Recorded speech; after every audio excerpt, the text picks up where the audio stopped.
I pledge allegiance to the flag of the United States of America and to the republic for which it stands, one nation, under God, indivisible, with liberty and justice for all. Thank you very much. Welcome to the Fall Town Meeting. I have a few small moments of public note and announcement as we commence. This is the first time that we have gathered as a deliberative body as part of the community since we suffered as a community a very tragic loss of one of the children in the community this fall. A great loss for the town and the community and for a family which has meant so much to our community. I would ask if you could all, in memory of Patrick Gill, join me in a moment of silence.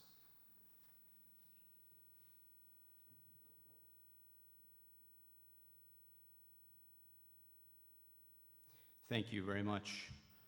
Also, on another note, my friend and fellow town meeting member from Precinct 5, Sarah Swiger, has been under the weather, hospitalized, and now in a recovery unit. If you could keep Sarah and Bill in your thoughts and prayers, I know they would appreciate that. She's meant so much to the town as well. As we enter into the political season of nonpartisanship, thankfully, with the elections behind us, I wanted to congratulate those members of the town who took the time to stand up and enter the arena. Notably, a member of our Finance Committee, Mike Betancourt, who made a great race in the primary for the state representative seat.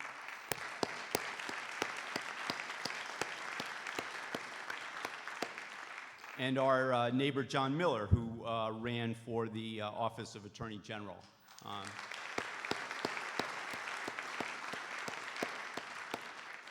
I believe he is here this evening. I'd like to recognize our newly elected state representative, Michael Day. Michael.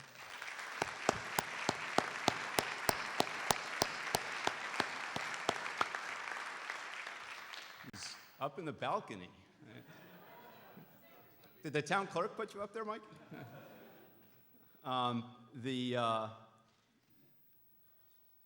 We have a number of matters on before us this evening. There's been much speculation and some side betting about whether the meeting will adjourn this evening or not. I would note that we have 17 deliberative articles, some reports from the various town boards and committees, and we have the need to adjourn after those reports to elect and fill certain vacancies in the town meeting. So that being the case, I think it will be difficult for us to conclude this evening. But if we're able to do so and adjourn at a reasonable time without giving short shrift to the important business before us, we will try and do so. That being said, at this time I'd like to bring the preliminary motions before the town meeting. Those are, it is moved and seconded that the following motions be voted as one, that Richard Howard, Town Manager, Stacy Ward, Comptroller, Wade Welch, Town Councilor, Mark Toogood, Assistant Town Manager, who are not town meeting members, be permitted to sit at the front of the auditorium with the Board of Selectmen during all sessions of this town meeting, that all members of the Finance Committee and their secretary, whether town meeting members or not, be permitted to sit together at the front of the auditorium during all sessions of this meeting, that the town clerk or her designee or the assistant town clerk be permitted to occupy a desk on the platform during all sessions of this town meeting, that the moderator be authorized to permit members of various town boards, commissions, committees, department heads, and petitioners of special articles to sit at the front of the auditorium during consideration of the appropriate articles, that unless it be otherwise ordered, all adjourned sessions of this town meeting shall be held on successive Monday and Thursday evenings at 7:30 p.m. in the McCall Middle School Auditorium until the work of this town meeting is completed. That action on all motions involving appropriation shall be contingent upon compliance with the provisions of Massachusetts General Laws, Chapter 59, Section 21C, a law known as the 2.5 tax limitation. The cable television coverage shall be permitted at all sessions of this town meeting. Those motions being made and seconded, all in favor? Any opposed? The motions pass. At this time, we'll move on to the first article of the town meeting, which is to hear reports from various town officers and committees. And we will recognize Jennifer Wilson, the chairperson of the Board of Selectmen. Ms. Wilson.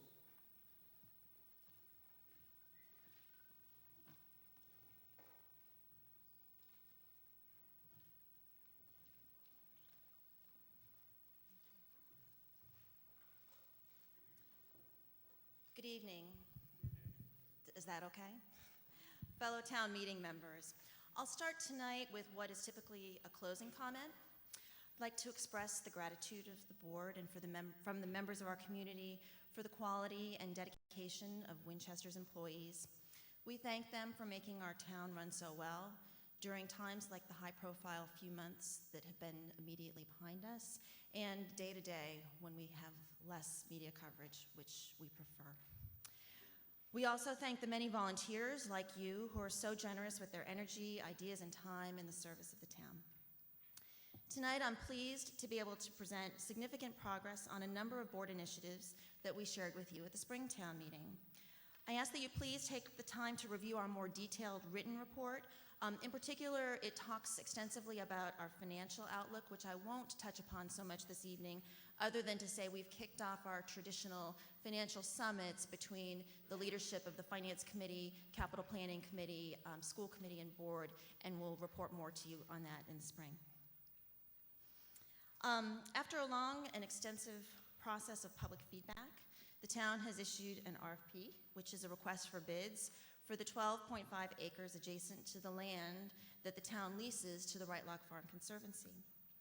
The RFP seeks to achieve several goals: to recoup a substantial portion of the remaining $12 million purchase price, to support the Right Lock Farm Conservancy as a valued asset in our community, which it is by all of us, to balance development and preservation, and to minimize adverse impacts. I won't repeat here the history of the land, but I would encourage you to read the RFP if you haven't already done so. It is surely one of a kind. You will see in it the many ways in which the board has tried to balance the various interests of the town while ensuring a fair and open process. As you know, the RFP does not itself create a plan for the land. It provides the framework of preferences and requirements within which a developer may propose a plan. After bids are received, which are due on January 6th, the board and town management will lead an evaluation process of all of the proposals, seeking recommendations from appropriate boards and committees. If there is a proposal that the board believes is right for the town, we will recommend it to town meeting. Town meeting will have information about all of the bids, not just what we recommend. The decision to convey the land will then rest with you. The town has made significant strides in its multi-project flood mitigation program. When complete, flood impact will be reduced, and so will the cost of flood insurance for hundreds of residents. The major accomplishment since the last town meeting was securing the release of $2.5 million in state funds under an environmental bond bill, and thank you sincerely to Senators Lewis and Jalen. These funds allow us to move forward with two important projects: a new culvert under the Mount Vernon Street Bridge, which is shown behind me, and upgrades at Scally Dam and Woburn, which you will hear more about later in this meeting. Shasha, or Skilling's Field, is the site of several important projects in town: a high school project, a flood project, and an environmental project. As part of the high school reconstruction, parking will be installed, the track removed, and the baseball field restored. This is also location for a key flood project, installing a fourth culvert under the field. This is one of the more expensive projects, currently estimated at approximately $8 million. Finally, as I hope you're aware, testing at this field has shown the presence of heavy metal contaminants that will require some remediation. I want to emphasize that our consultants and the Massachusetts DEP have assured us that there is no imminent hazard to users of the field. Rather, the state requires us to remediate sometime during the next 4 years to ensure no future danger over a period of many years. Since last town meeting, we have received additional test results that help determine the appropriate solution as well as its expense. The solution will most likely consist of installation of a cap, which will be a warning barrier and a deep layer of soil over much of the western and southern portions of the field, and the cost could range from $4 to $6 million. The board has told you before that we believe the town may benefit from implementation of these three projects simultaneously, most likely near the end of the high school construction. This would help minimize field disruption and could save as much as $750,000. To do so, we would need to secure funding soon, and the board could be bringing a debt exclusion override request to the town as soon as this spring. The The Planning Board Chair will tell you tonight about his important efforts to keep the town center vital for the coming decades. We will continue to support the board in its rezoning proposals while we pursue related efforts. For instance, we are in the finalization of implementation of a parking plan for the town center. We continue to be engaged in the design process for the state's renovation of our town center's train station. This presents the opportunity to ensure that points of access to the station best support safety and future development, as well as making the station accessible and maybe even more attractive. Excuse me, Ms. Wilson, your time has expired. Would you care for more time? Mr. Moderator, may I please have 3 additional minutes? It's moved and seconded that the speaker's time be extended for 3 minutes. All those in favor? Aye. Any opposed? Motion passes. Thank you. Thank you. A successful outcome for the center will pay dividends in many ways: promote housing for seniors and younger residents, support our local businesses, boost tax revenue, and even reduce flood risk. I'd like to put in a plug for the town's new website. Hopefully you have visited it. It was launched this past summer. A few key features. It includes our first ever town-sponsored community calendar, where local organizations can promote their community events. You can reserve meeting rooms online. You can sign up for email alerts on things like volunteer opportunities and news flashes. You can tell the DPW about potholes. It translates into 80 languages. And finally, you can access our board's minutes, agendas, and all of the materials related to the Board of Selectmen's consideration of matters at its public meetings. The board's job at town meeting is to advise you of our primary initiatives, partly because they're core policy matters that affect the town's future, but also because they will require you at some point to vote. As we talk about these major efforts seemingly again and again, it seems important to take a moment to reassure you that they are far from all of the town's needs that we work hard on week to week as a board. To mention just a few, over the past 6 months, we have begun consideration of installing lights at Manchester Field. We've approved numerous collective bargaining agreements. We've authorized borrowing for the high school and other capital projects. We've approved no right on red signage at Cambridge and Bacon Street, temporary resident-only parking in the high school neighborhood. We've held public hearings and information sessions on traffic and parking matters, liquor licenses, gas main relining, and many other business and neighborhood matters. We've supported green energy efficiency projects and monitored the SMART pilot program at the transfer station. We have authorized the appearance of a llama at the farmer's market. We want you, as the legislative body of the town, to be informed and to be assured that we, as the executive body of the town, do our best in all matters, large and small, to strive for good management that we can all be proud of. We invite you to ask us or the town manager about any of these matters, or you can read about them on our new website. Thank you all very much. Thank you, Ms. Wilson.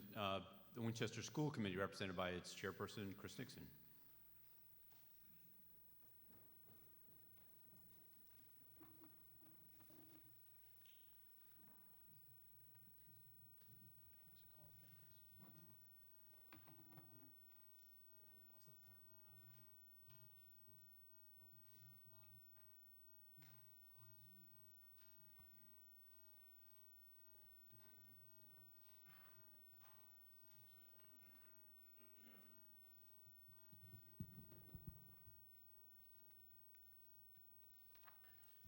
Mr. Moderator, town meeting members and friends, it's been a very busy 6 months for the Winchester Public Schools and the school committee since we last met for spring town meeting.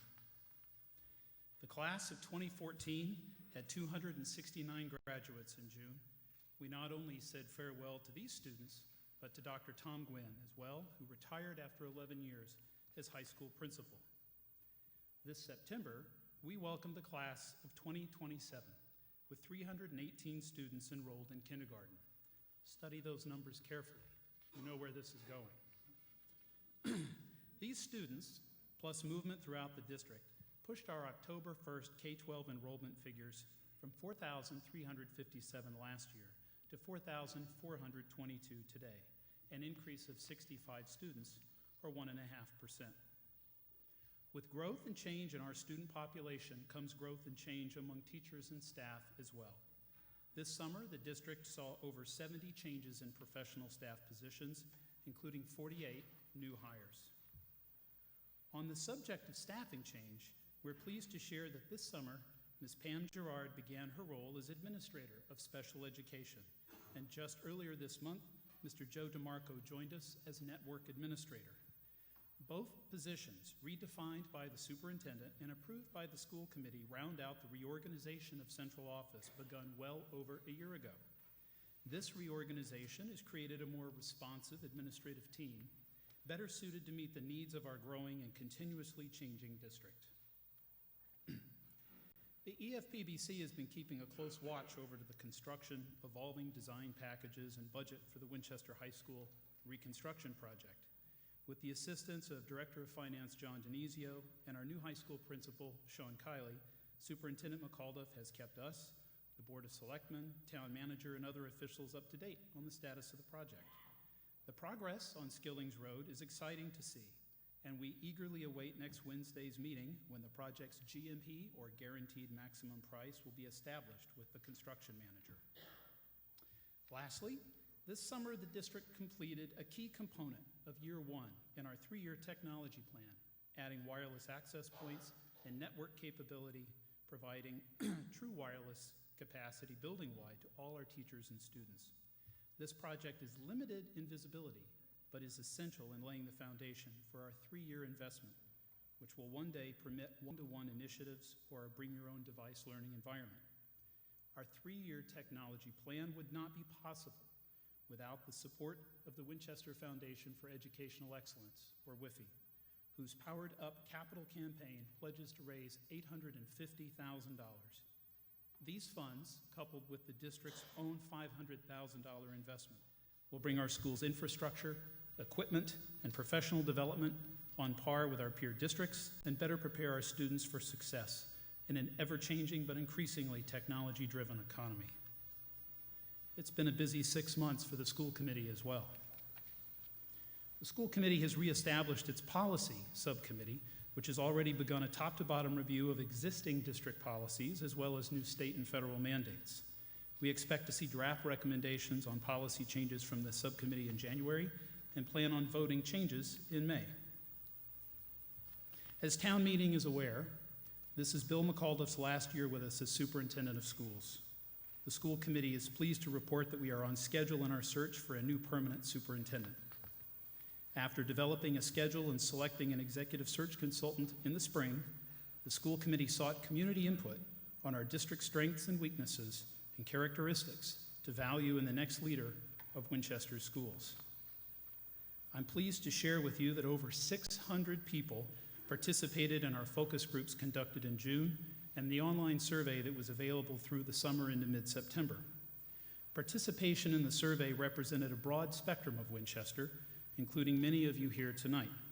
And the feedback was both insightful and helpful to the school committee as we developed our leadership profile for the position earlier in September. The deadline for application for the position was just this past Monday, and I am pleased to share with you tonight that the response by candidates was very, very strong. The Search Advisory Committee has begun vetting these candidates and will bring forward 3 to 4 recommended finalists for superintendent later next month. To learn more about our search, including our candidate criteria, and to stay abreast of opportunities for the public to visit with the finalists when they come here in January, please visit the search website at winchestersupersearch.com. May I have another 2 minutes, Mr. Moderator? It's moved and seconded that the speaker's time be extended for 2 minutes. All those in favor? Aye. Any opposed? Motion passes. Continue, Mr. Nixon. Tonight, I end our report with something we've historically opened with, our strength as a district. All too often, our thoughts about strength are focused solely on academic achievement, such as our blue ribbon schools or MCAS results. Happily, we continue to be a high-achieving district that's always looking for opportunities for improvement. While it's right to acknowledge and celebrate our academic success, our mission is not so narrowly focused. We are just as dedicated to our students' social and emotional growth as we are their academic learning. We are nurturing not just good scholars, but good citizens with strong character. And it is character which this fall showed itself so strongly as a strength that defies measurement. On September 20th, we suddenly and tragically lost Winchester High School senior Patrick Gill. And once again, our school community and Winchester at large showed its true colors. Through words and deeds, our students, many of them still years away from high school, showed tremendous strength, support, and love towards the Gill family, extended family, and their own school communities. The school committee wishes to thank our teachers, staff, and administrators who so thoughtfully supported our students and even each other in the wake of Patrick's death. How we rally in times of crisis or challenge says much about who we are as a district and a town. Innumerable times this fall we heard, "I've never been prouder to be a teacher in Winchester. I've never been prouder to live here," or "I've never been prouder to be a sachem." Indeed. Thank you, Mr. Nixon. The Finance Committee, represented by its chairman, Mr. Melkonian.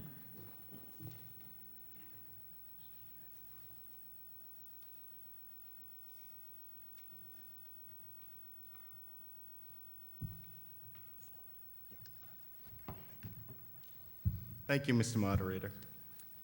Good evening, fellow town meeting members. Trailing on the successful vote of the town's override for the high school project, the town is now in the process of making a decision on the Right Rock Farm, which I will discuss shortly. First, I will begin by showing some budget highlights from 2014. As we see from the comptroller's report, total revenue to the town grew from fiscal year 13 to 14 by 3.57%, and revenues from total property tax, including personal and real estate tax, grew by 3.47%. Revenues from building permit fees increased by 14.13%, and this shows an interesting upward movement in this area, as it is an increase that we haven't seen looking back at least for the last 3 years. Likewise, we saw an increase in the revenues collected from motor vehicle excise taxes and local receipts. State aid saw an increase of 2.82%. We have seen increases in costs as well. Health insurance costs did go down for the second year in a row, while costs for special education increased for the fourth straight year, and energy costs increased for the second straight year. This slide shows Winchester's single-family real estate tax bill against those of comparable communities. These are communities that we've used traditionally in previous years. The average single-family tax bill for Winchester increased from $9,839 for the fiscal year 13 to $10,195 for fiscal year 14. This average keeps us as the 14th highest ranking real estate tax bill in the Commonwealth. The town has ranged from 11th highest to 15th highest over the past decade. For comparison, the state average real estate tax bill for a single-family home was $5,020 in fiscal year 2014. This slide shows home valuations for the town of Winchester from the Department of Revenue website. It went from a little over $770,000 in 13 to $805,000 in 14, which is a 4.5% increase. During that same period, the average single-family home in the Commonwealth increased in value by 2.66%. To look at some future considerations that will affect our real estate tax bills, the high school override will affect the tax bill starting in fiscal year 2017. The average increase in a single-family home will be approximately $530 for fiscal year 17 and $823 for fiscal year 18. For any known capital improvement project that exceeds the capacity of the Capital Stabilization Fund, which will be extremely limited for the foreseeable future, we will have to come up with funding sources. We know that the remaining flood mitigation projects are going to be of a size and scope that will not be able to be funded from the capital fund anytime soon. Some other considerations that could impact our budget looking forward are those line items that we don't have a great deal of control over, such as special education costs and fluctuating energy costs. Unknown emergency capital projects that arise out of the scope of the projects that the Capital Planning Committee has on their review for the next 3 to 5 years. And also we take note that at this town meeting, we'll be voting on Article 6, which is for the master plan for the schools. We need to keep in mind that this plan will give us a clearer picture of the state of the physical plant of our schools and the immediacy for any repairs or remodeling. Every project comes with a cost. For any town project, be it flood mitigation or municipal building repair, the choices are that we can find the money within the budget, which is unlikely for large projects, even with the most drastic of budget cuts. We could fund it out of free cash. We could pass overrides to pay for the projects, or we could decide not to move forward with the projects or delay action on them. These will be hard choices, as projects will require immediate attention to prevent future damage to buildings and facilities. While we look at major expenses for the town, retiree benefits, including pension and OPEB liabilities, need to be kept at the forefront, as these are real liabilities that we have a responsibility to manage and pay for. Turning quickly to the obligations owed on the Right Lock Farm, July 2017 will be the start of the permanent bonding for the approximately $12 million owed. As you know, we've been paying only notes since the purchase of the farm. As we receive bids on the RFP, we will need to analyze the financial impacts that any new development will bring in or cost to the town. The Finance Committee looks forward to working with the town management to help better identify the revenues and costs associated with any proposed development on the site, which will include many factors be taken into consideration, including increased school enrollment, increased use of town services, and also increase in revenues from the new construction. While we don't fully know many of the costs associated with developing the site at various levels, we do know the cost of bonding our obligations owed. If we were to bond the full $12 million, the beginning annual burden to the town would be approximately $1.13 million, or about $85 per household, or $1,680 per household over 20 years. Mr. Melconian, your time has expired. Would you like more time? 3 more minutes, please. It's moved and seconded that the speaker's time be extended for 3 minutes. All those in favor? Any opposed? The motion passes. Please continue. Thank you. Moving down to $5 million bonded, we would be looking at a total annual burden of around $469,000 in equal principal payments. That comes out to about $37 per household per year, or $700 over 20 years. This assumes a 20-year bond at 4.5%.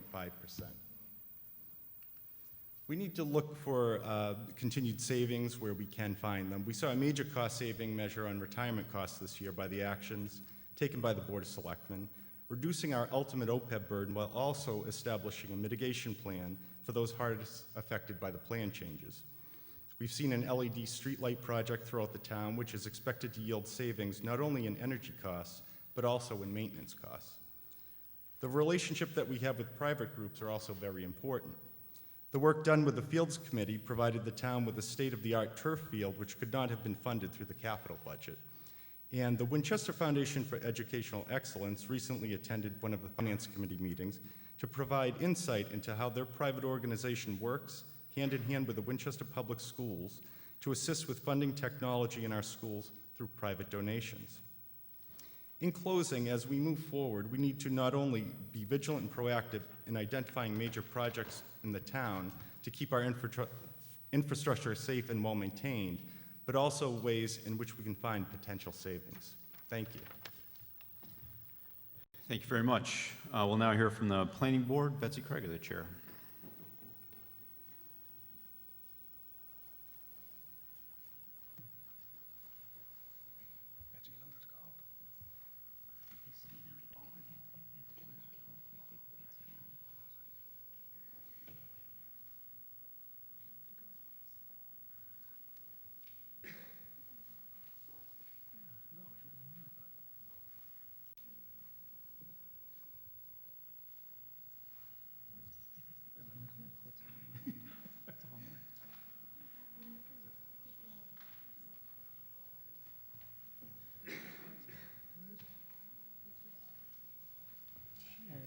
Right there. Boom. If you could maximize that for me, please. Thank you. You have 3 minutes left. Oh, come on. Gotta go forward, gotta go back. Okay, thank you. Well, welcome, and sorry for the travail there. We are indeed, as indicated, looking forward to a revitalized downtown. There we go. You may be wondering, what have we been doing anyway? Well, first of all, you need to know that we've been working very, very hard on the downtown centers of rezoning. We are really going from a real change in zoning. In the past, we've always done zoning on the basis of a very reactive kind of policy. Something happens, you rezone to take care of it. What we are trying to do in the downtown is to develop a plan that will provide a basis for zoning for the town, that will create development in a modern kind of operational way through changes in uses, like, for example, allowing for mixed-use development and housing as of right, but also retaining the important parts of our essential sort of architectural core that we have. We want to encourage those residential uses near transit and commercial activity without destroying our desired downtown aesthetic. That's kind of a fancy way of saying we want to be able to get more business and more housing in the downtown without destroying Winchester's charm, which in fact makes the downtown so great to be in, to meet people, to dine, and to shop. We are anticipating that a draft of the zoning, we've been working very hard on this, will be vetted within the planning board for finally, and then released within the month. And then starts the real fun. We are anticipating having several community conversations about this very, very important topic. We hope to have one in December, mid-January, mid-February, then moving into early March. By that time, we hope that everybody will have been at one or more sessions, will have had any comments back to us. We're very much wanting you to be participants in this process.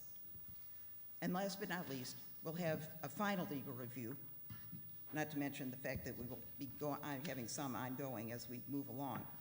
But as I said, we want to hear from you. Town meeting members, property owners, business owners, members of town boards and committees, from the Disability Access Committee, Housing Partnership Board, the Historical Commission, Design Review, CONSCOM, and others. Of course, the Board of Selectmen, who we've been working very closely with, Chamber of Commerce, Rotary, other organizations and committees, private citizens, and developers. If you have a group that would like us to come out and have a chat with us, that's fine. We'll try and arrange that by all means. How will we be getting that feedback? At our meetings, of course, as well as online, by phone, by email, or even by snail mail. It's all fine with us. Any suggestions received, and they could be with respect to language, or they could be with respect to content, will be considered by the planning board, and amendments may be made to the draft.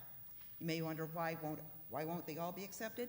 Because what has taken us so long to get here? If you think that trying to put the zoning together here with so many different factors coming in, it's sort of like putting together a 500-piece jigsaw puzzle. You need to make sure you've got the right pieces and that they all fit in the right place. It's been a great challenge, but we're very, very excited to be able to get to the point now where we can really take it out to the public.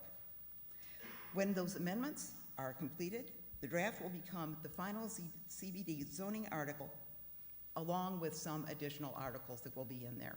We know that there will be some changes that will have to take place within the more general zoning bylaw as well, to accommodate some of the changes that we're doing within the CBD zoning, so we will be conforming that zoning. And we will also be allowing for a general bylaw to allow for a design district. And there will no doubt be more. But that's where we are right now, and all I can say is please, please, please come and join us in this journey. We really want to have your feedback and your comments. Thank you very much. Thank you much, Mr. Krager. Slow start, but finished within your allotted time. Commendations to you. Very impressive. I'm informed that there's no report from the Board of Library Trustees this evening. That brings us to the report of the Town Manager, Mr. Howard.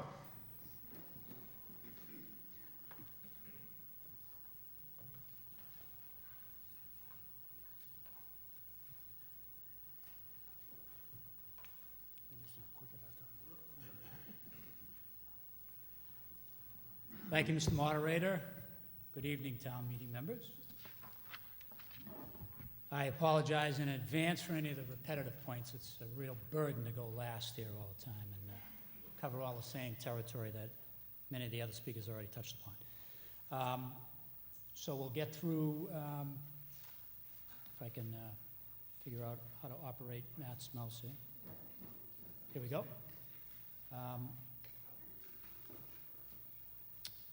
This presentation as quickly as possible. A couple of highlights since the last time we met in the spring of this year. The close of 2014 went extremely well. The financial team and all department heads pulled together and put together a turnback and a surplus amount of about $2.2 million for the close of business of fiscal year 2014. A very good end to the fiscal year and sets us up in very good position, especially on reserves and going forward. We're going to touch on that in 1 second. And also after town meeting, we issued the bond authorization that we talked about at town meeting for that first phase of Winchester High School. Some permanent borrowing, some temporary borrowing, but all in all, we received from the rating houses the rating that Winchester has become accustomed to receiving and familiar with, a AAA rating for the permanent bonds and an MIG 1 rating for temporary authorizations, which gives us the lowest possible interest rate available on the market. So I thank the financial team and our advisors for helping us put that together. The start of fiscal year 2015 has gone extremely well and smoothly. No major unanticipated expenses at this point. We have some minor adjustments that are contained in Article 19, which we hope you would support this evening, that straighten out a few departmental imbalances. Negotiations have continued apace as we reported in the spring. We finalized the next to last group. We have one group that's outstanding that may or may not be able to come to a successful negotiated agreement, but may in fact invoke arbitration, and we might have to report back to you on that. But otherwise, all major labor groups are under agreement through fiscal year 2016, which again provides us a pretty good template for building a budget for next year. Capital expenditures, the Capital Planning Committee have proposed to you this evening a series of projects and expenditures that are well within available resources. And we have several minor but important ones that we would hope you would support as well that are contained under Articles 6 and 21. Reserves are the important piece of information that no one else has touched upon this evening, so to the extent you can see this chart up behind me, I call your attention to it. In essence, we try to provide this kind of analysis and forecast for you, mainly in the spring, but each town meeting occasion. What the chart shows you, the line up in the top is the slow growing arc of the total cost of expenditures and revenues to the town over the next several fiscal years.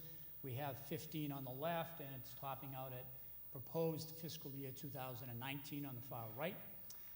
Down at the bottom, the bar that's there is the amount of money that we have available in reserves as of the close of business June 30th this year. It's roughly $8.2 million, and it amounts to roughly, again, about 8.4% of our annual expenditures represented in 2015.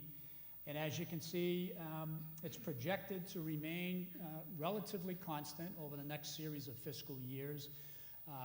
Off a projection that the manager would expect to use in each fiscal year the amount of free cash in order to build the budget, and that in essence is the equivalent of the amount that we subsidize capital expenditures by on an annual basis.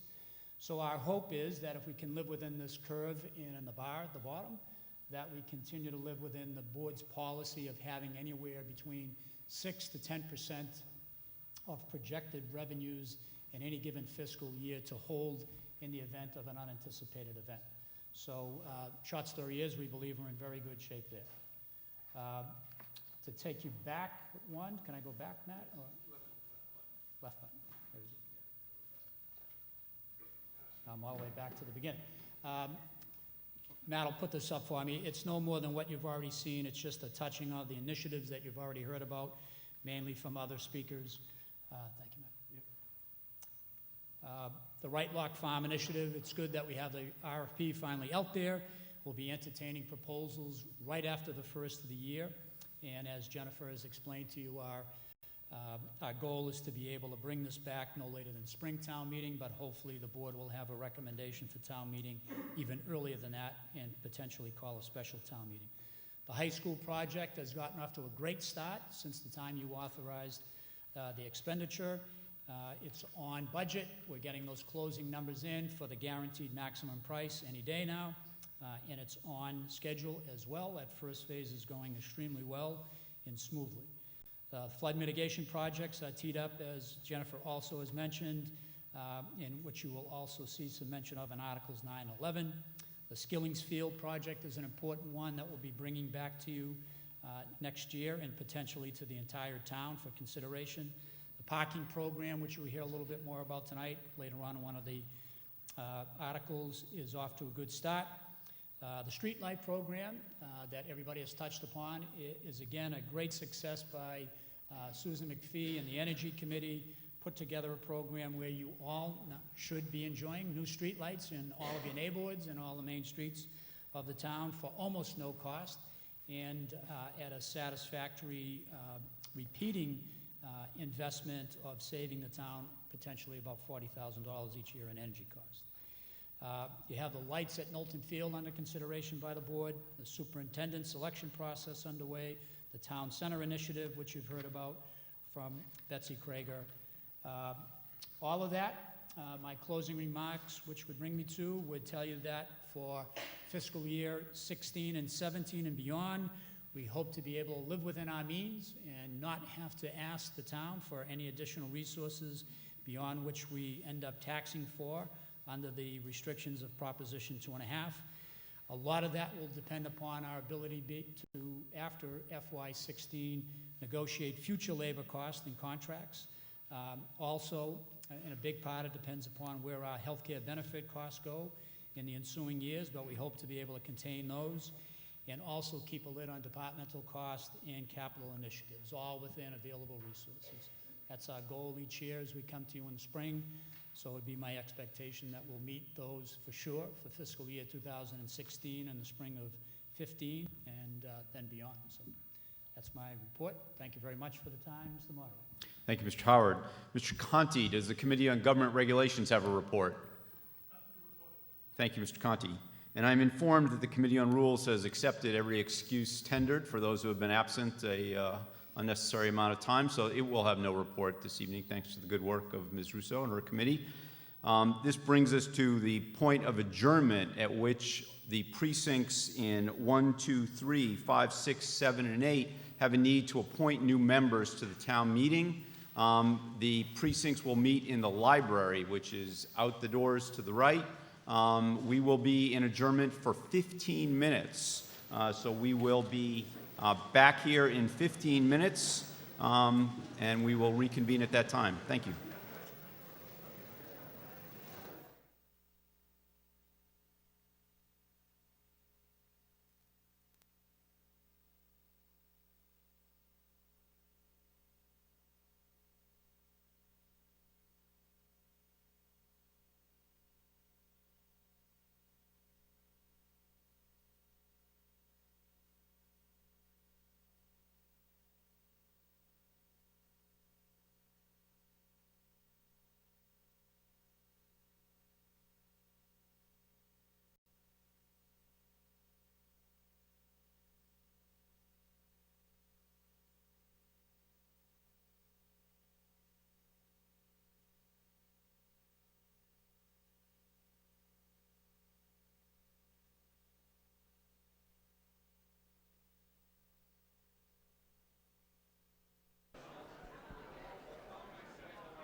Good evening, ladies and gentlemen. No. Good evening, ladies and gentlemen. We're going to check the mic here. We don't want to be broadcasting in the hall.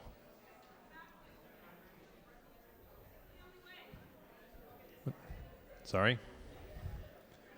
Bear with us a moment here.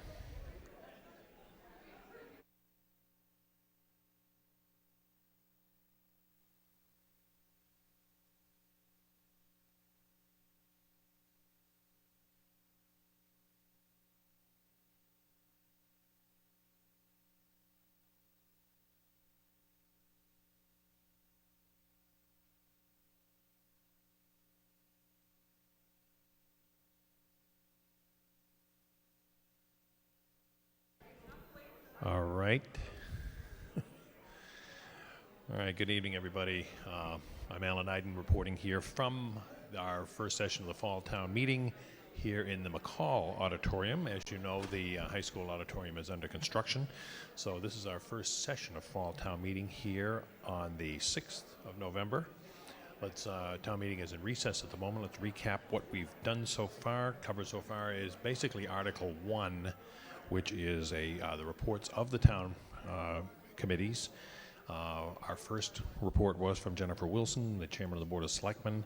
In her report, she said, began her report by saying thanks to the town employees and the volunteers.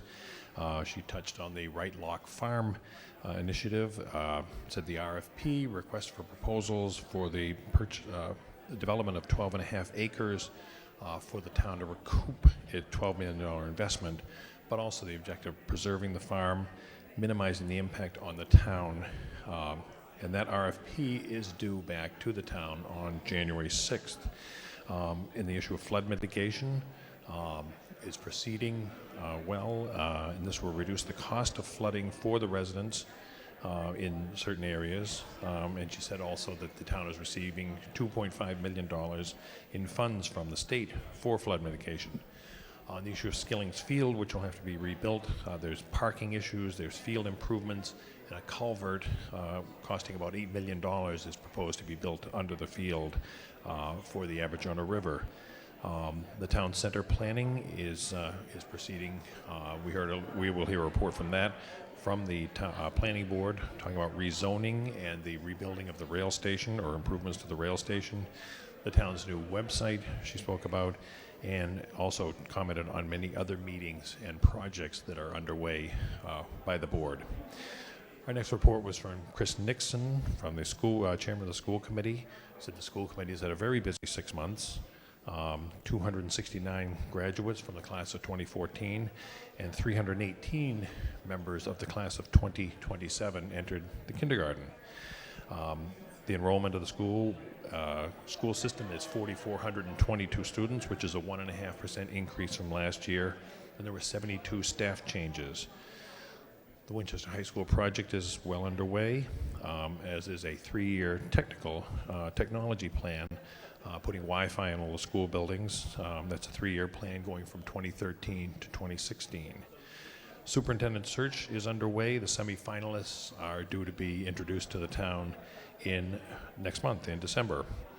And she commented on the strengths of the school system in not only in academics, but in arts and athletics.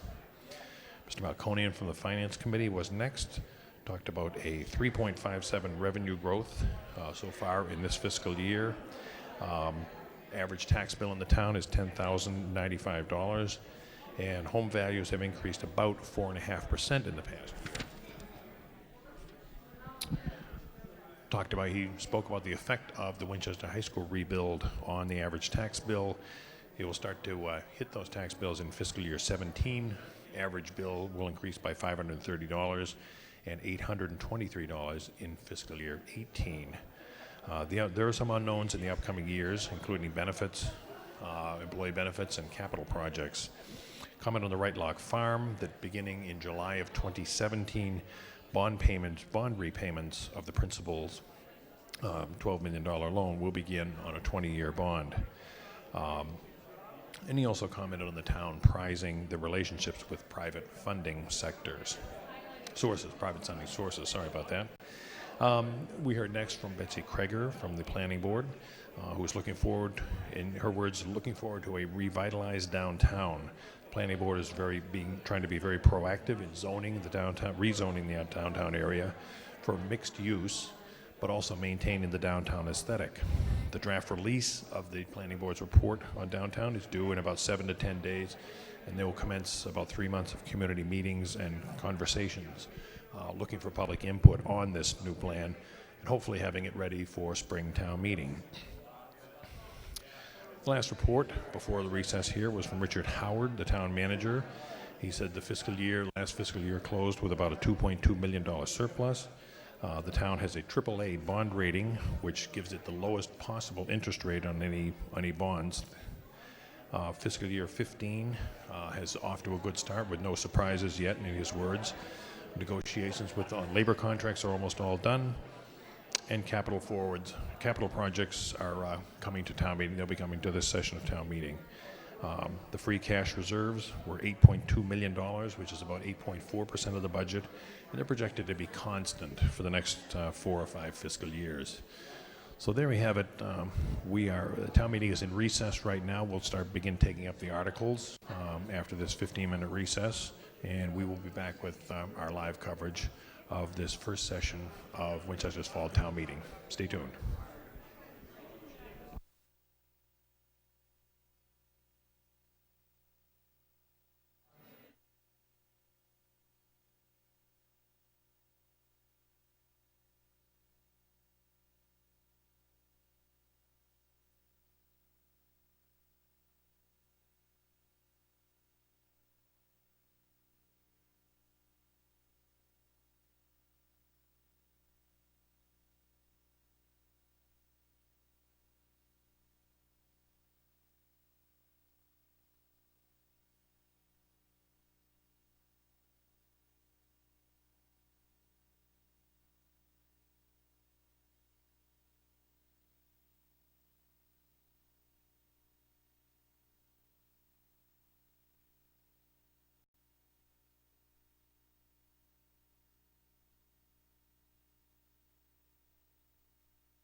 The meeting will please come to order. Yeah, I know, it's you're busy and all of a sudden, oh, I got time on my hands.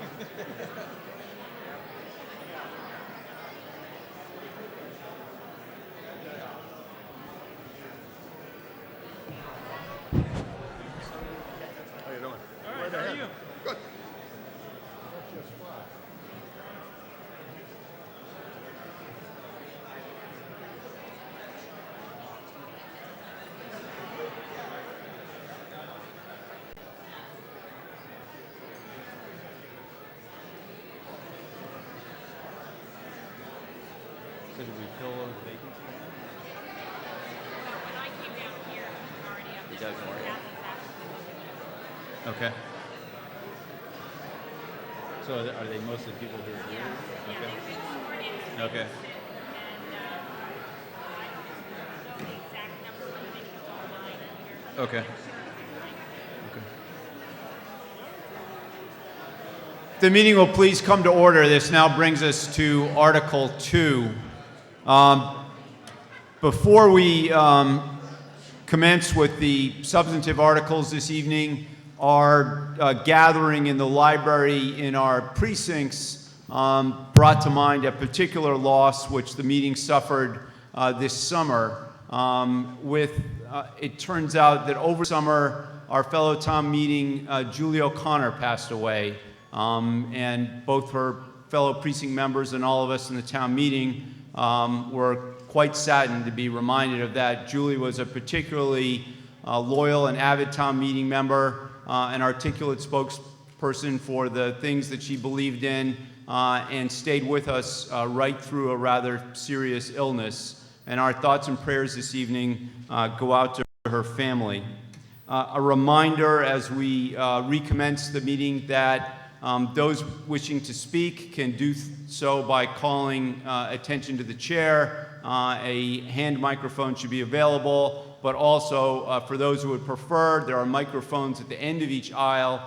You can simply come down and stand in line at the microphone and wait to be recognized by the chair. Article 2 is an article brought by the Committee on Rules. There being no town meeting members to remove from the town meeting under Article 2, it is moved and seconded that Article 2 be indefinitely postponed. All those in favor? Any opposed? The article is indefinitely postponed. This brings us to Article 3, a warrant article brought by the Commission on Disabilities Issues. Under Article 3, it is moved and seconded that the town rename the Winchester Commission on Disabilities Issues as established by vote at the town meeting on April 22nd, 1996 as the Winchester Disability Access Commission. Michael O'Brien, the proponent of that motion. Mr. O'Brien.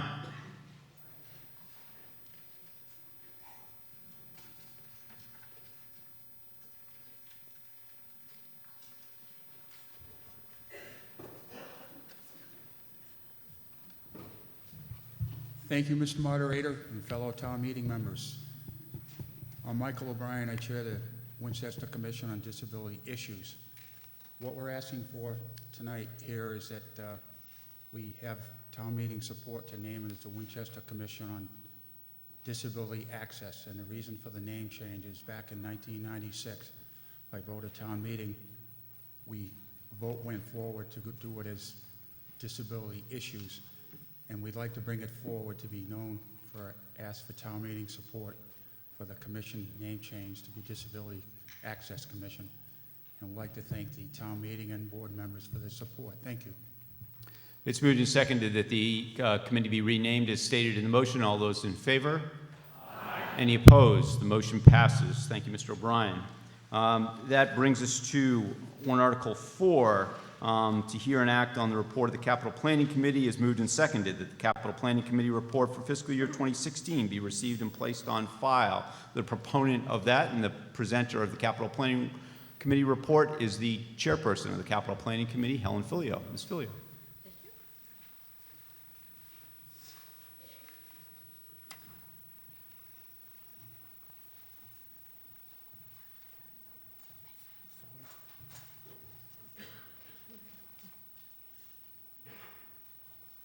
Good evening, Mr. Moderator, Board of Selectmen, Finance Committee, Town Meeting members, and viewing audience. Each fall, the Capital Planning Committee presents to you its recommendations for capital projects. The list is extremely brief this year because the funding is so scarce. However, we've scraped and discussed and gotten a few things that I think we can offer you. We hope you've had the opportunity to review the capital planning report, which outlines our process, how we make these decisions, and also the number of projects that have been requested that are unfulfilled. This slide is particularly good because it shows you the debt service against the available funding and the requests. It's very, very effective. We have been saying for quite some time that there's not enough funding for capital, but there are other things that are obviously taking priority. So we have some recommendations for you regarding what we can suggest. It's how to supplement our funds. This year, the majority of the recommended projects are water, sewer, and environmental projects. The MWRA has a very great program that is called the Grant Loan Program, and they will give 75% grant and 25% loan, and the loan is 0 interest for 10 years. So a lot of these projects under Water and Sewer Enterprise are funded by that mechanism, so it really helps our town budget. The ones that are going to be included in that are the water lining and lead net removal, the Stoll and Marshall Road Sewer Project, and the I&I investigation report.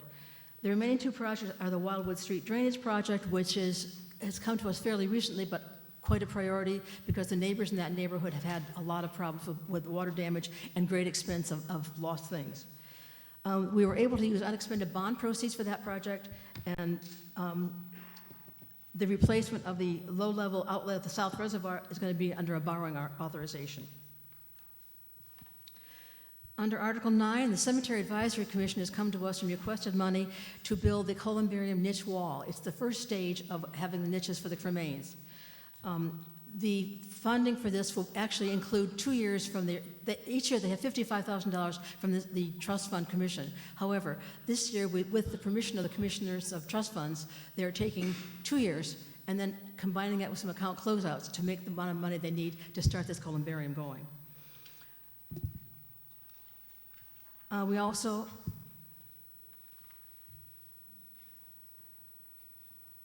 this is the fall town meeting recommendations, which are not very much. We have a school master plan update request that we ask you to approve. It's $45,000, and through the graciousness of the town manager and the Board of Selectmen, the funding from that one is free cash. It's the only thing we're asking for free cash. Public Safety Building Phase 3 is using unexpended funds, bond funds. That is to continue to repair the outside of it, which the mortar is leaking and there's water getting in the building. That's kind of a priority to fix that building. And the last thing is the Mount Vernon Street Bridge, which is the town's share is $500,000, and the $2.5 million is what came in from the state for the making the culvert larger.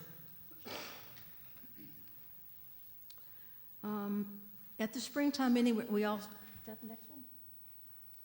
Oh, we're missing, this doesn't coordinate, I apologize. As you see, the Wildwood Street drainage is unexpended bond proceeds. South Dam Gate is borrowing. The others are all MWRA funding mechanisms. There was $1 million available this year from the Capital Stabilization Fund, of which $500,000 of that went for the Mount Vernon Street Bridge. There was nothing available from the Building Stabilization Fund, but we do get each year approximately $220,000 from the general revenue, of which we had available for us $160,000, which we've used for these projects. In the spring, we will request money for the ADA transition plan. That's year 4 or 5 of a 10-year plan. We will also be requesting money for the design specs to repair the McCall gym ceiling. And there is a request to buy a tractor for the DPW.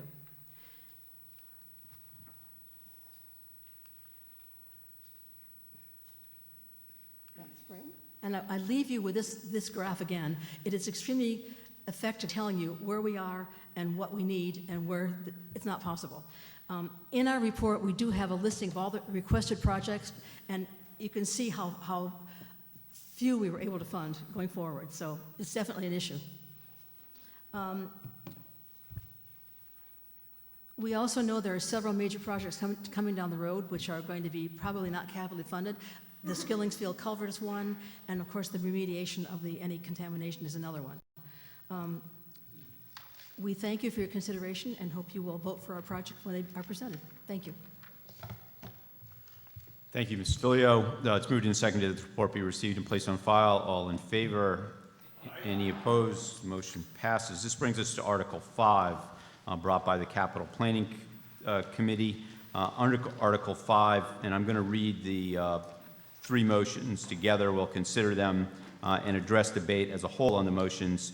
Motion number 1, it's moved and seconded that the town appropriate the sum of $11,406.55 from surpluses in previously appropriated cemetery capital projects to the Cemetery Permanent Care Fund as follows. And the motion is set forth there in the materials, the motion book on page 7 that's been provided to us.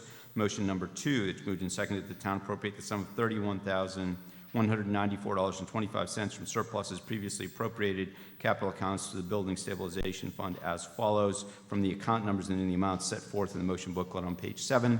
Motion number 3, it's moved and seconded that the town appropriate the sum of $850 from surpluses from previously appropriated capital accounts to the Capital Stabilization Fund as follows, and is set forth in the motion booklet on page 8 from the Capital Planning Committee. Mr. Carlson.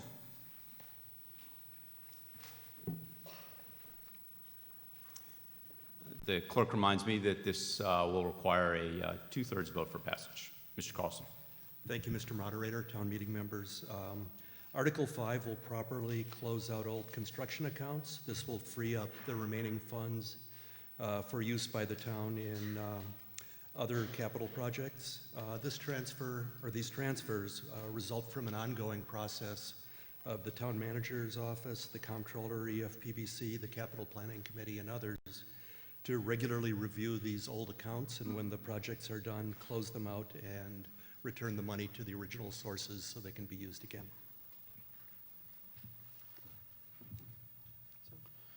Thank you very much, Mr. Carlson. A recommendation from the Finance Committee. The Finance Committee voted favorable action on all three motions. We'd like to further see more unexpended funds used on these newly identified capital projects, so we applaud them for finding the funds. Board of Selectmen. The board unanimously supported all three motions. The motions now come before the meeting. Motion number 1 is previously read. All those and the chair will, this is a two-thirds vote. The chair will entertain a voice vote, and if we're able to determine two-thirds passage, we will so rule, and if not, we will proceed to identify tellers to count the vote. So on motion number 1, all those in favor? Aye. Any opposed? The chair declares the vote unanimous, and the motion number 1 passes. Motion number 2, all those in favor? Any opposed? Chair declares the vote unanimous. Motion number 2 passes. Motion number 3, all those in favor? Aye. Any opposed? The chair declares the vote unanimous, and motion number 3 passes as well. Thank you very much. That brings us to Article 6. Under Article 6, brought by the Capital Planning Committee and the Board of Selectmen and the School Committee, it is moved and seconded that $45,000 be appropriated from free cash to prepare an update to the 2006-2007 Winchester Public School Master Plan. Said appropriation to be expended under the direction of the town manager and the school committee. Presenting Chris Nixon, the chairman of the school committee. Mr. Nixon. Mr. Moderator, if you would be so kind while Matt's assisting me to recognize Superintendent of Schools McAuliffe so that we can make a joint presentation this evening. Certainly, Mr. McAuliffe. Thank you.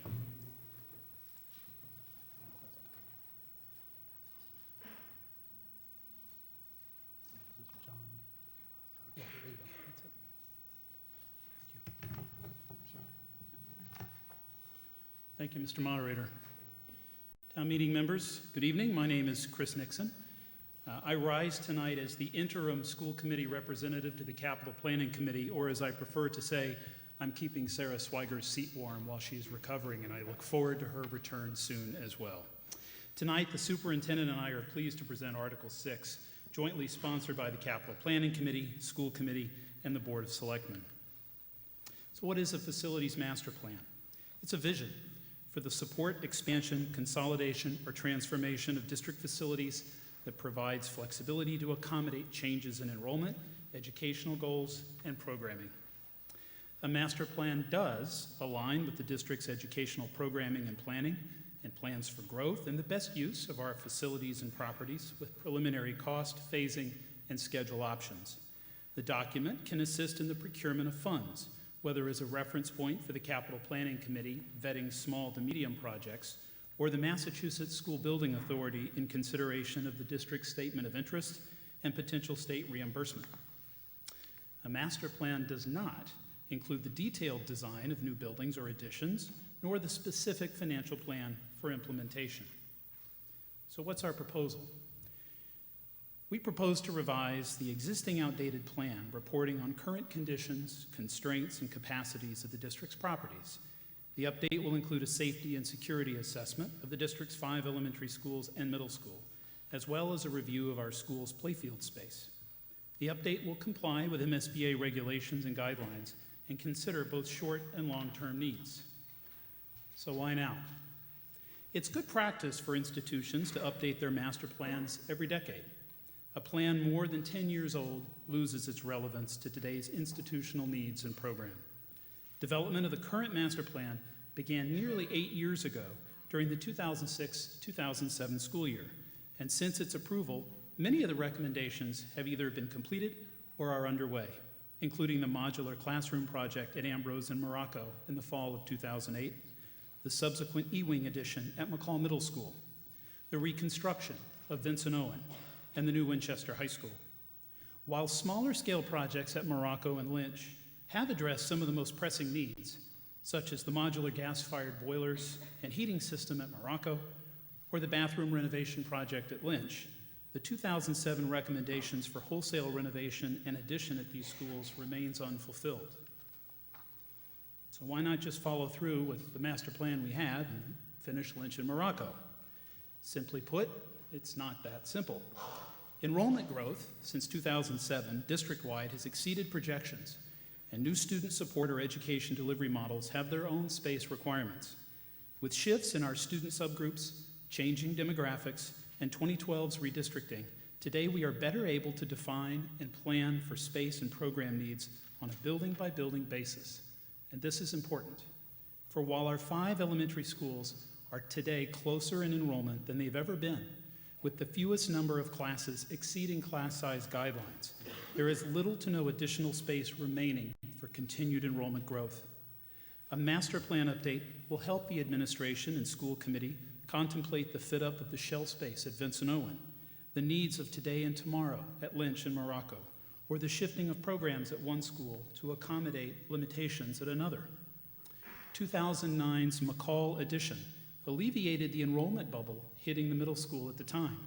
However, sustained K-5 enrollment growth in the years afterwards means continued pressure to find, create, or reallocate space for our grades 6 through 8 students. Mr. McAuliffe. Chair recognizes Mr. McAuliffe, the superintendent of the Winchester Public Schools. Mr. McAuliffe. Thank you, Mr. Moderator, Mr. Nixon, and good evening, town meeting. Similar to the previous effort, the master plan update will include a space assessment of our school buildings, with the exception of the high school, and a review of the building envelope and facility systems at some of our older physical plants. The scope will also include consideration of long-term use, shared use, or even reuse of the Parkhurst and Mystic schools, and the carriage house will be included in that as well. For this iteration of the master plan, Winchester Public School fields, those play areas and field spaces that are adjacent to and a part of the school site will be included in the scope. The school committee seeks an understanding of playfield demand as a result of increasing enrollment and the possible impact on availability, accessibility, and utilization in order to ensure that they meet future program requirements. It is expected that the master plan review team will consist of a number of different specialists. Architects who are familiar with school design and construction will review building envelope, general facility conditions, space functionality, and capacity. Engineers who are familiar with school design and construction will review mechanical, electrical, plumbing, and fire protection systems. Safety and security consultants will review opportunities for us to enhance safety and security measures at our schools. A demographic consultant will prepare enrollment projections. And finally, construction cost estimators will provide potential cost impacts for both short and long-term needs that may be recommended.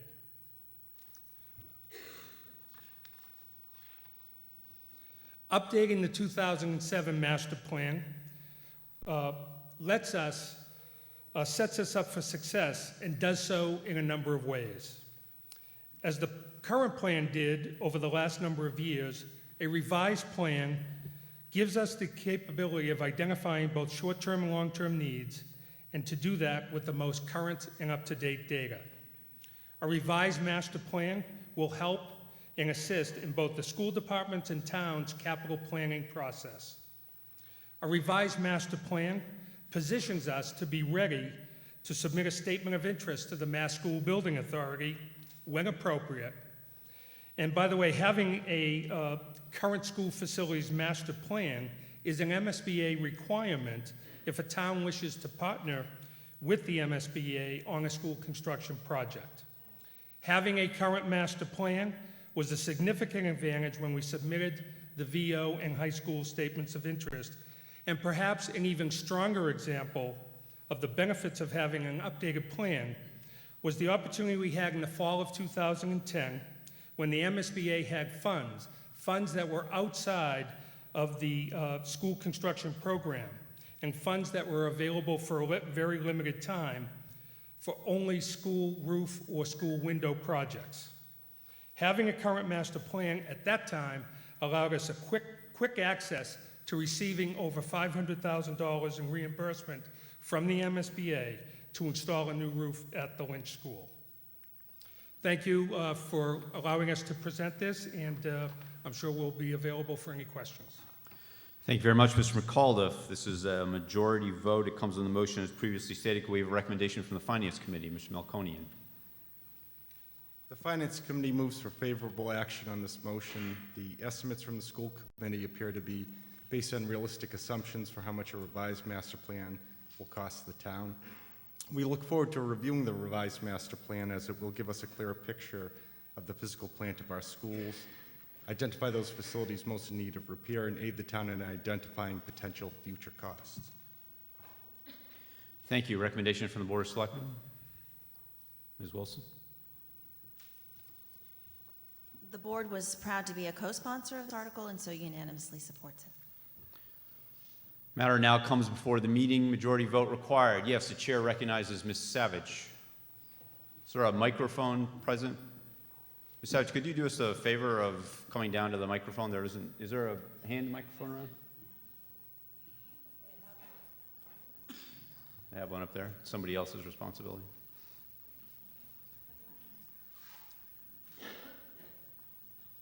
Thank you, Mr. Moderator. I support the motion.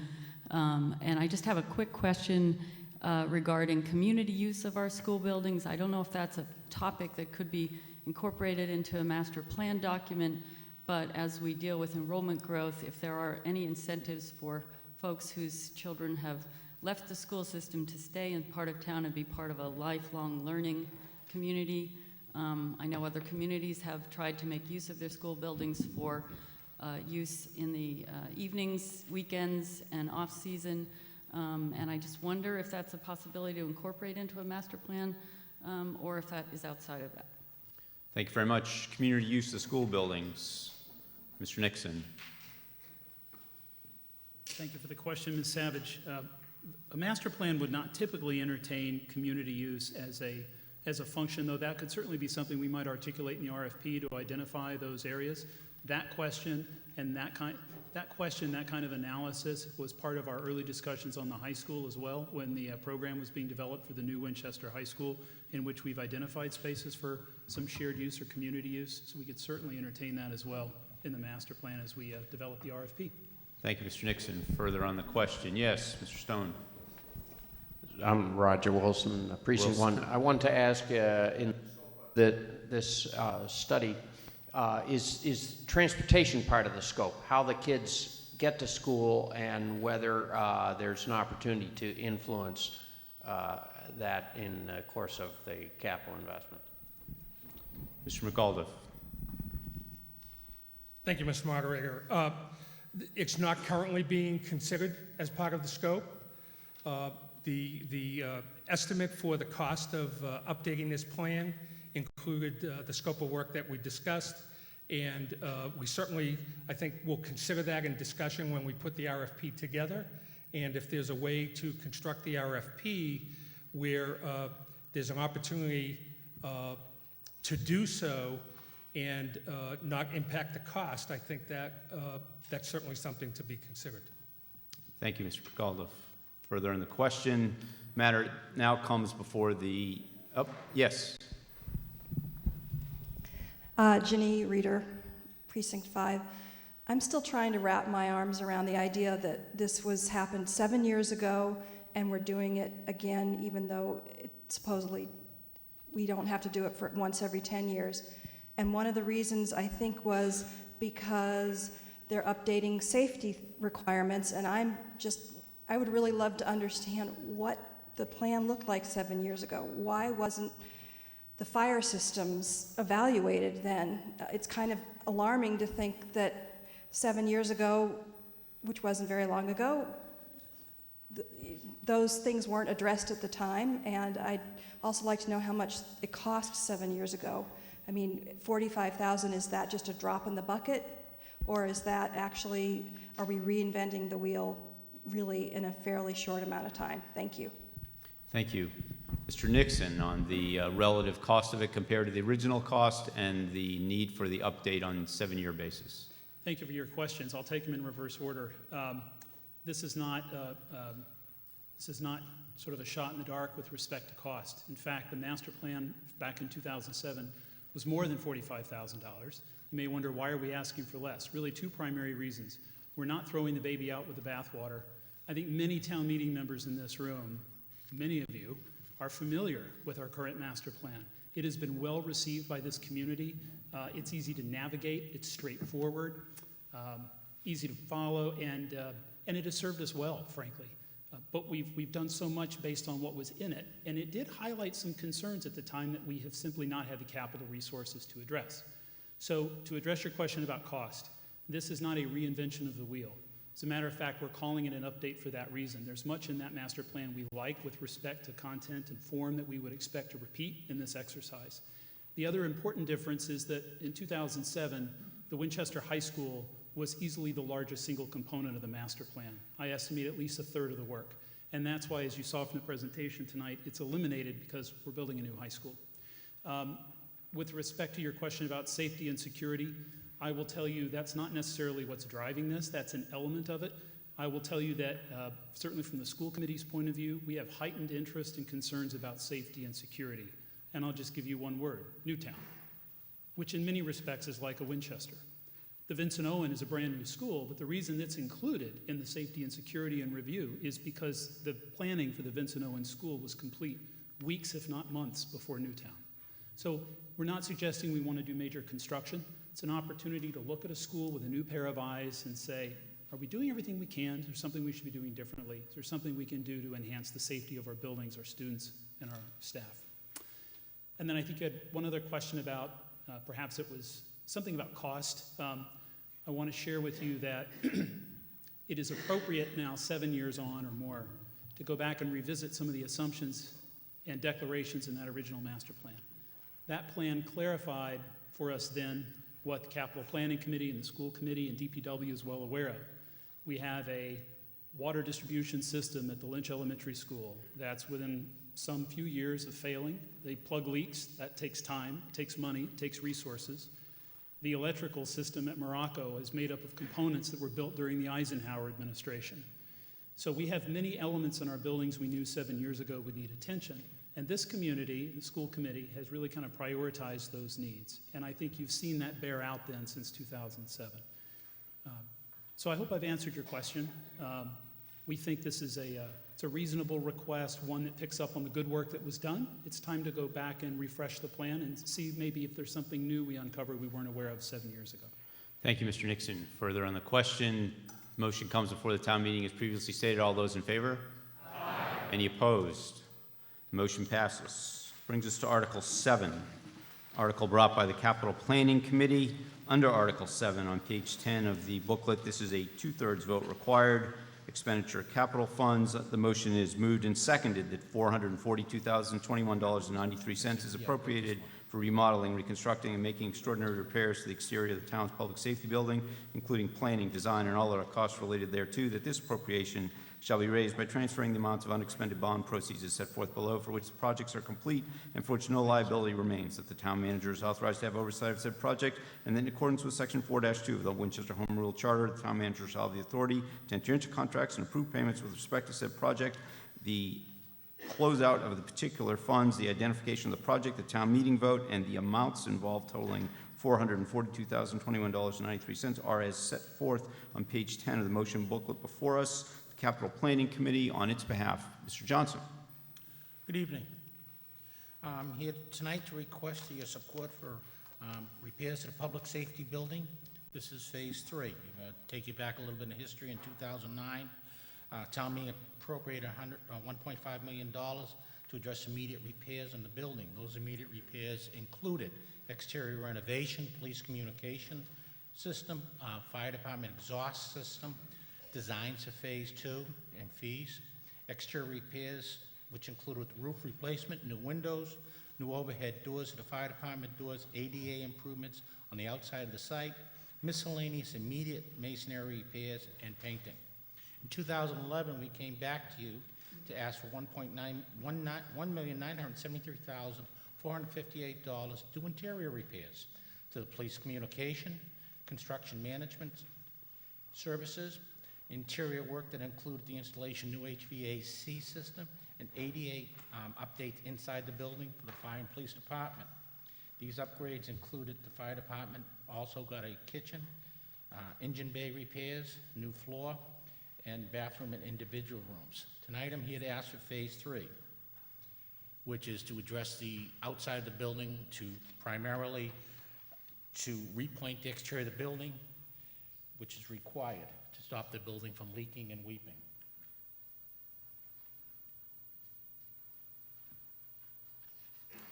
Now, it's $442,000. Our funding mechanism is from closeouts, as stated earlier by the moderator. We hope that this will be the last phase. We can't promise it. It is a 100-year-old building, and we are constantly looking at any needs the fire department, public, and police department may require. But we feel that this will make the building weather-tight and prolong the life of the building. Thank you. Thank you, Mr. Johnson. A recommendation from the Finance Committee. Mr. Melkonian. The Finance Committee voted favorable action on this. It's an urgent project that will remediate water damage to the building, and it is necessary to secure a valuable town asset from further damage. Thank you, Mr. Melkonian. Recommendation from the Board of Selectmen, Ms. Wilson. The Board of Selectmen recommends favorable action. We note that this is one of those examples of where the aggressive use of closeouts that was described earlier in his comments by the Chair of the Finance Committee is serving the town well in times of scarce capital resources. Further on the question, this comes before the town meeting on the motion as previously stated. Yes, Mr. Wilson. There is a Roger Stone in town, by the way. I apologize for that earlier.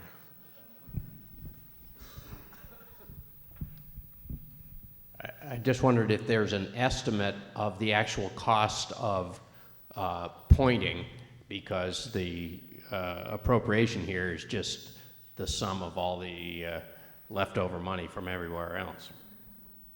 Mr. Johnson. The repointing project was approximately $435,000. If there is any money left over from this project, we'll be back in a couple of years and has to have it reverted for another project. We did have, I believe it was Gale Associates, do an evaluation of it, along with Meg White, and they developed the specs to put out to bid. Thank you, Mr. Johnson. Further on the question, motion comes before the town meeting as previously stated, 2/3 vote being required. Yes, ma'am. Sure.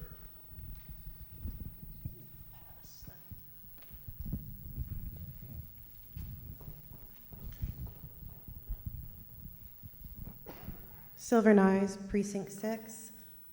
Sorry, it lists school repairs as an almost $300,000 closeout. What was that from? And is it something that could no longer be used forward for additional school repairs that are needed now? The school repair money originally was from the original Ambrose School. It was a window account, and it could only be used at specific times for specific projects. Thanks to the town controller, Stacy, she brought it to our attention that this is a project that it could be used for.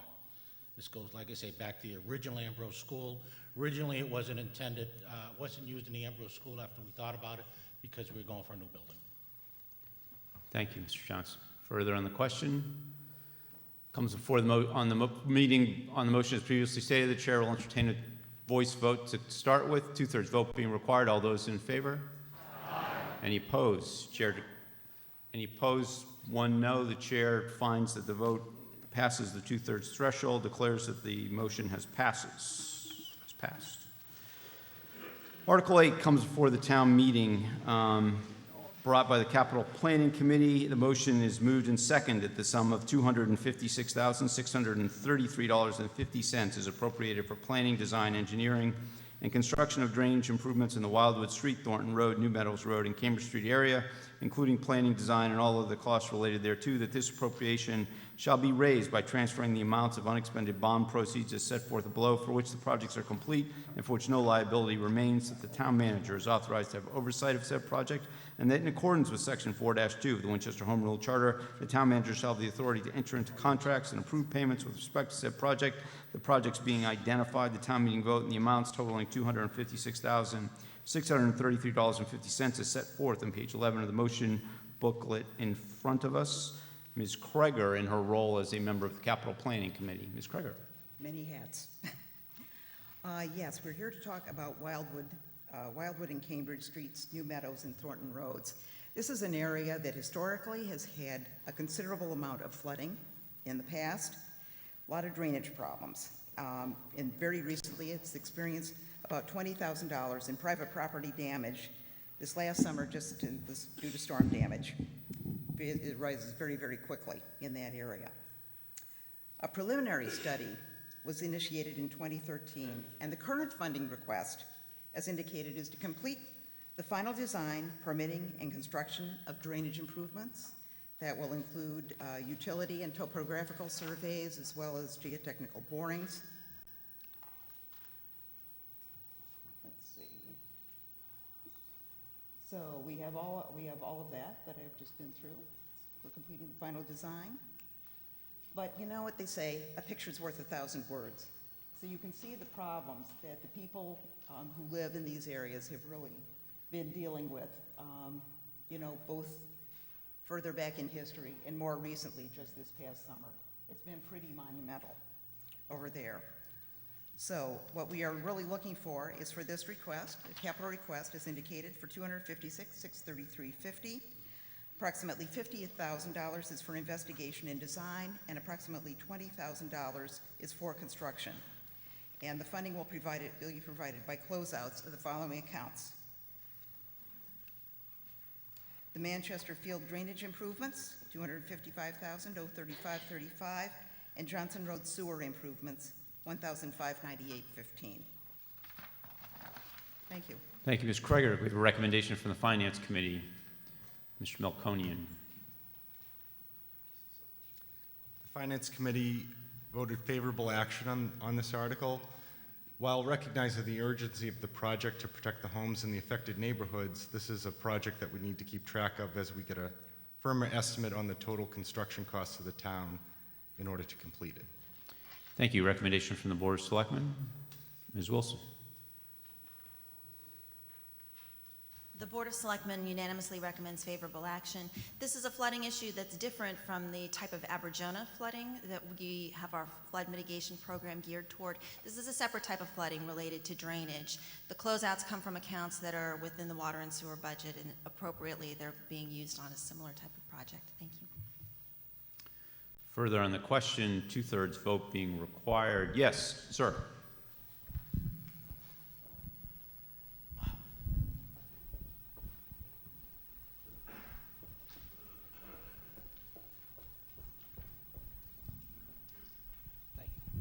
Thank you.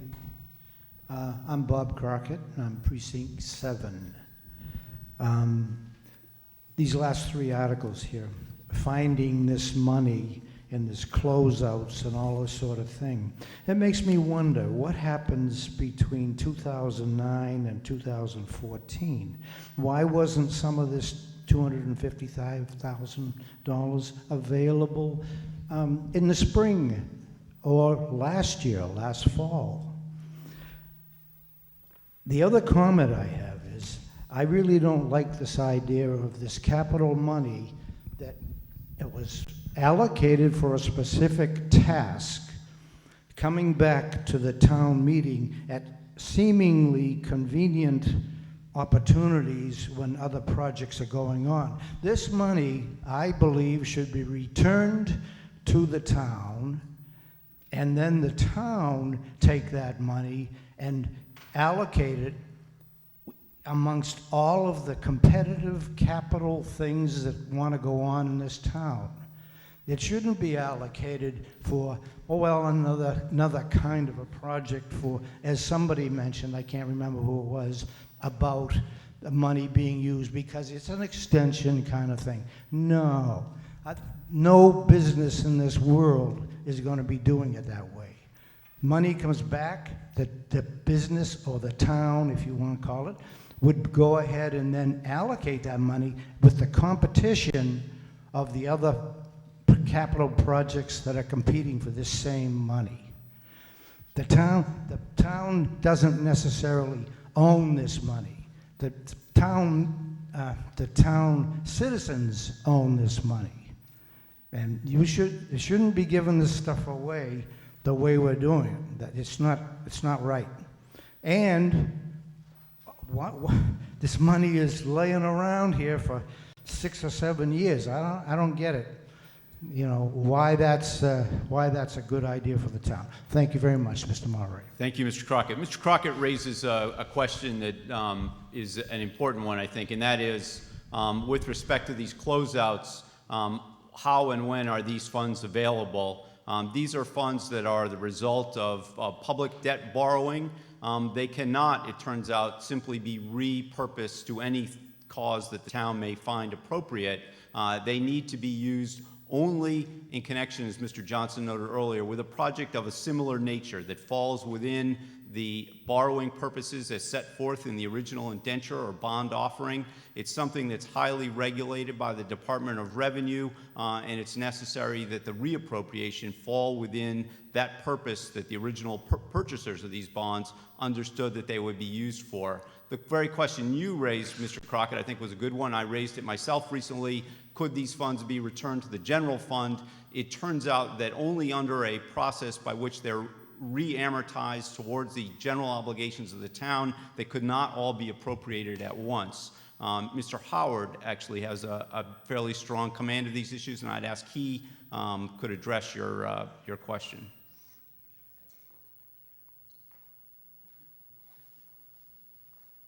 Thank you, Mr. Moderator. I think you covered the topic. It's exactly as you said.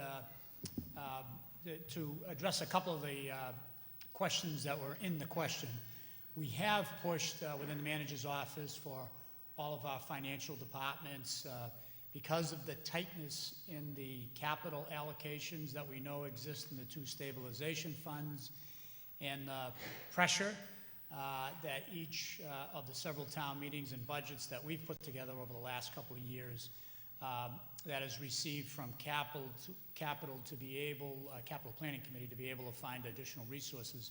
We have started out on this concerted effort to scour all of these old capital initiatives that leave unexpended resources left over.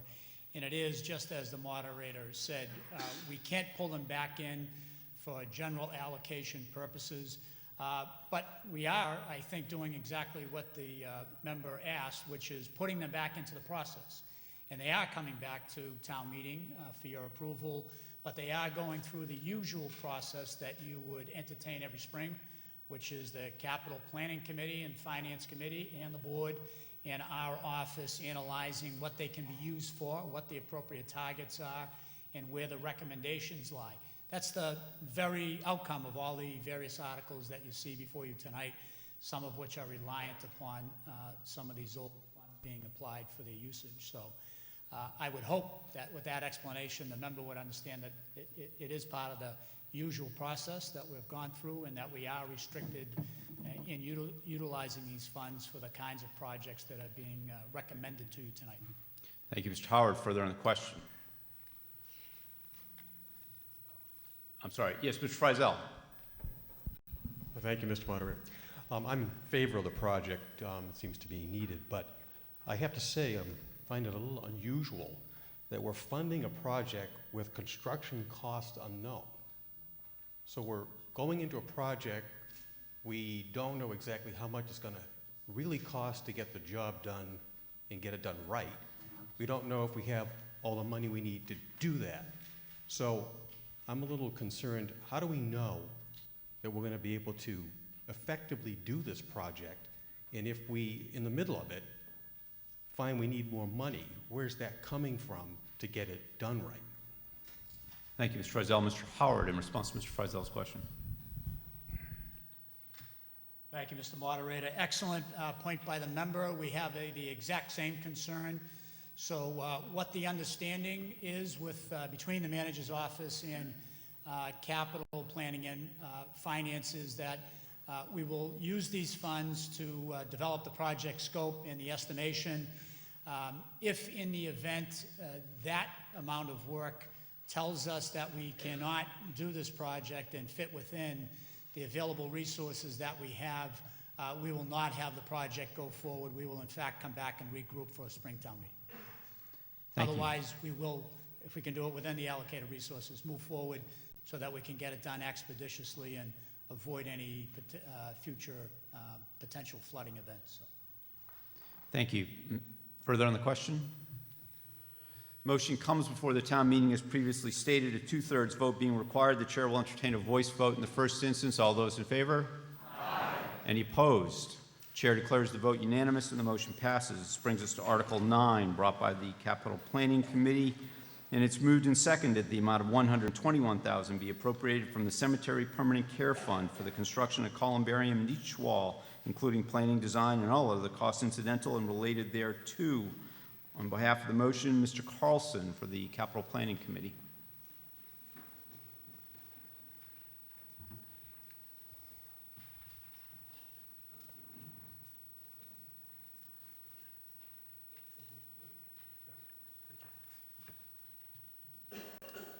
Thank you, Mr. Moderator, town meeting members. Article 9 will appropriate funds from the Cemetery Permanent Care Fund to design and construct the columbarium niche wall in the Dell area of the cemetery. It will have 72 double niches and will hold 144 cremains. This is a project that satisfies a need that's been identified by the cemetery management, and it will generate revenue for the town. Thank you. Thank you, Mr. Carlson. We have a recommendation from the Finance Committee. Mr. Melkonian. The Finance Committee voted favorable action on this article. The project is funded within the budget of the Cemetery Permanent Care Fund and a small amount with account closeouts. From the Board of Selectmen, Ms. Wilson. The Board of Selectmen recommends favorable action. This is a project that's been in the planning for a long time and will help this cemetery to both satisfy need and to generate revenue. Further on the question, motion comes before the town meeting as previously stated, majority vote being required. All those in favor? Aye. Any opposed? Motion passes. This brings us to Article 10, also brought by the Capital Planning Committee. Under Article 10, it is moved and seconded that the amount of $1,300,000 is appropriated for improvements to the gatehouse structure and replacement of the low-level outlet at the South Reservoir Dam, including all costs incidental or related thereto. To meet this appropriation, the treasurer, with the approval of the Board of Selectmen, is authorized to borrow the amount of $1,300,000 under Chapter 44 of the general laws or under any other enabling authority, that the town manager is authorized to have oversight of said project, and that in accordance with Section 4-2 of the Winchester Home Rule Charter, the town manager will have the authority to enter into contracts and approve payments with respect to said project. On behalf of the Capital Planning Committee, Mr. Johnson. Mr. Johnson. Good evening again. As we all know, the town of Winchester is very fortunate because we have our own water supply. At any time given in a year, provide the town with practically 1/3 to 2/3 of the town's demands. Town reservoir was built in the 1870s, the wisdom of many smart people. The town owns this north, south, and middle reservoirs, which trickle down into the south reservoir. Primarily, it's raw water. It goes into our treatment plant, and it's made safe for us to drink. The south dam is the last dam before it hits the treatment plant. Right now, we have a problem with it. For years, we've had a problem with the low-level outlet, which is basically the way to drain the water out of the reservoirs. It's the quickest way to announce it. We cannot really drain that reservoir in a proper manner because the gates are old. They go back to 1870. They have to be updated. We're under order by the State Dam Commission to fix the damn thing.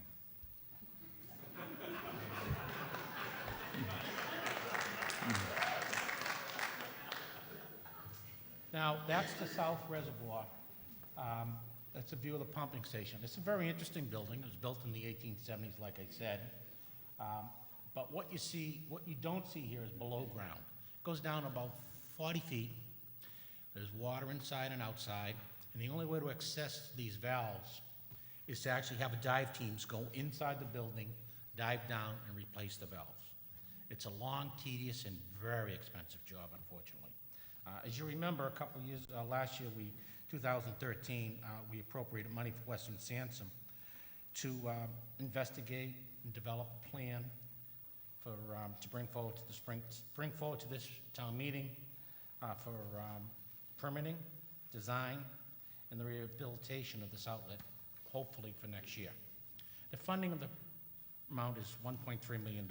Originally, we thought it'd be about $1 million, but it hasn't been. Town manager, in his wisdom, tried to secure outside funding from the state, and we didn't get the damn money. Once completed, this will serve the community. It will allow us to control the water flow.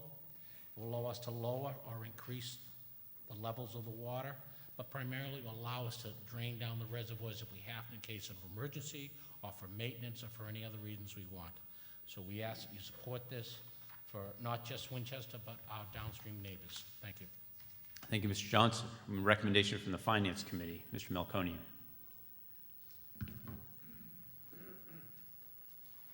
The Finance Committee voted favorable action on this article.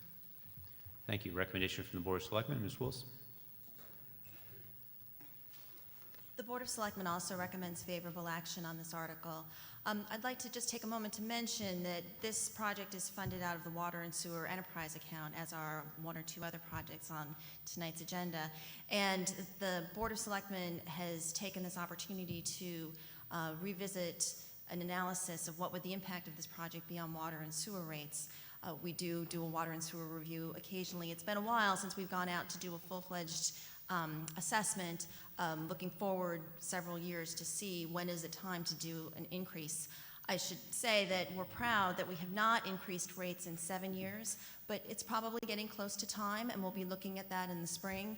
And this project is one that might have a modest impact on what the rate increase might prove to be.